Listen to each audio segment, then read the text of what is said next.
Mapapansin nyo, kita nyo, hindi na mahaba yung pila. Yes, mapapansin nyo, 4, 5 lang kayong dumarating. Maximum na yung 5. Kasi ang ginagawa ko, di ba, anong chinat sa yung booking? Ano po, 9 to 11. Ayan, ganyan na yung ano. Kumbaga, kasi pagka dumating kayo rito, kunyari, dumating kayo 9, mawawalan ka ng gana pag nakita mo, pan 28 ka. Ngayon, hindi na.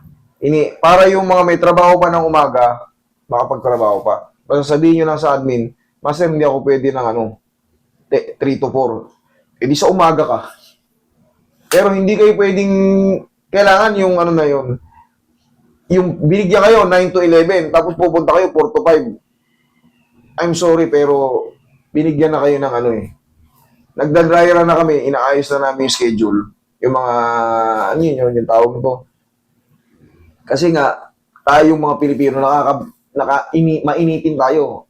Ngayon, ginawa na natin. Kaya kailangan, sundin nyo yung policy namin kasi para hindi kayo tamarin sa pila. Di ba ngayon, pangatlo ka lang, pang-4, saglit lang yan. Di ba? Ano ating bossing? Dito, matagal na rin po eh. Matagal na rin. Pag dumanga, tumutulog po. Di ba, meron pa ka dyan, humula pa. Ngayon pala 385. Sabihin mo kayo, kontakin tat. May na umuha, bumuli ako. Sige na. Ulit. Sir, ulit? Sorry. Ano po, kung nga, tumutulog po. Parang kumakalas po siya. Tapos tumutulog. Tapos, sumasakit. Hindi naman po. Kaso nga na po, minsan may yung pagdinig na Ganito yan sa akin. Actually, sir, wala tayong magawa dyan. Ang gagawin natin yan, lilimitahan natin Kung mapapansin nyo, yung iba, nakakita na ba kayo ng naka-brace na para may mga goma-goma? Nakakita ka na nun? Yan yung mga nagiging diskarte dyan. Kasi sa akin, tingnan mo. Ako mismo nag-ayos yan, may ganyan ako. Tingnan mo. Kahit magalang ko lang, kumakalas po. Yun. Tapos tumutunog. Minsan pagka biglang nga. Pero walang masakit. Kasi nga kaya ko tong pihit-pihitin yung mukha ko. Kaya pihit-pihitin yung panga ko. Tapos kaya kong dayain. Kaya nga tinuturo ko rin sa inyo Yung sa'yo, sir, kumbaga, napupudpud na po yung condyle natin. Ano yung condyle ito? Tapos, syempre, yung mandibular fossa sa taas. Siyempre, araw-araw tayo kumakain. Kahit mamon lang na pinakamalambot, pagkain pa rin yun. Ngunguyain pa rin natin yun. Ngayon, mapapansin natin, parang minsan lumalabas siya, nag-extend out siya. Parang feeling natin, parang mas bumubukol na yung dito. Tapos, bumabalik din. Pero, yan na yun Habang tumatagal ang panahon, na hindi mo pinayos yan, kunyari, nung binatilyo ka pa, may kumiklik-klik na, yan na yun. Hanggat hindi mo pinabalik yan. Pag tumagal ang panahon, hanggang sa nagkaanak ka, syempre, yun nga, nguya tayo ng nguya Nguya tayo ng nguya. Ang mahalaga dyan, walang pain. Pero kung may pain, i-adjust natin. Pero kung walang pain, nothing to worry. Clicking lang talaga. Ang gagawin dyan, magiging discard natin dyan.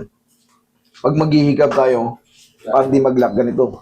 Parang minsan nga po, i-forma ko muna bago ko naman Pero kita mo, nakakatulong. Parang i-adjust ko muna bago. Tapos wala nang tunog.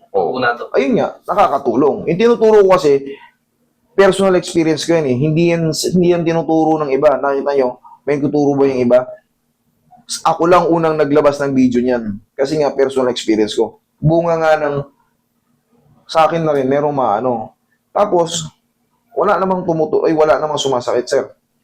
Pero yung tunog po, sa tunog, wala normal ang tunog. Ayun, sa akin, tumutunog Tapos parang, pagkalas, babat ka lang, tapos babalik ulit.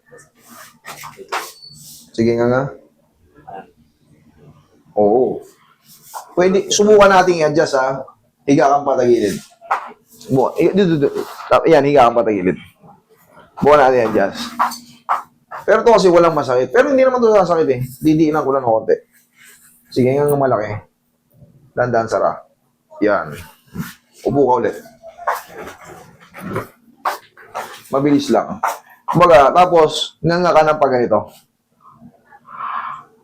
Huwag mong pigilin ng gano'n. Gano'n, normal lang nga. Basta medyo ikabig ko lang bagay. Yan, sara. Sakit, wala. Wala. Kailangan lang dadayain lang natin yung pagnganga natin pag sobrang laki. Kailangan hindi yung ganyan. Kailangan wala naman masakit siya. Wala po, sir. Ito. Hindi na ano ko kasi baka kasi pag tumanda, baka maapekto yung pandinig. Hindi na po. Hindi. Kasi nung Ang magiging hindi ka mabibingi. Ang possible na ang possible na magiging condition. Relevant yan sa sa vertigo. Pero kaya rin natin ayusin yun. Okay? Relevant yan sa vertigo. Pero yung mabibingi, hindi. Uugong lang siya.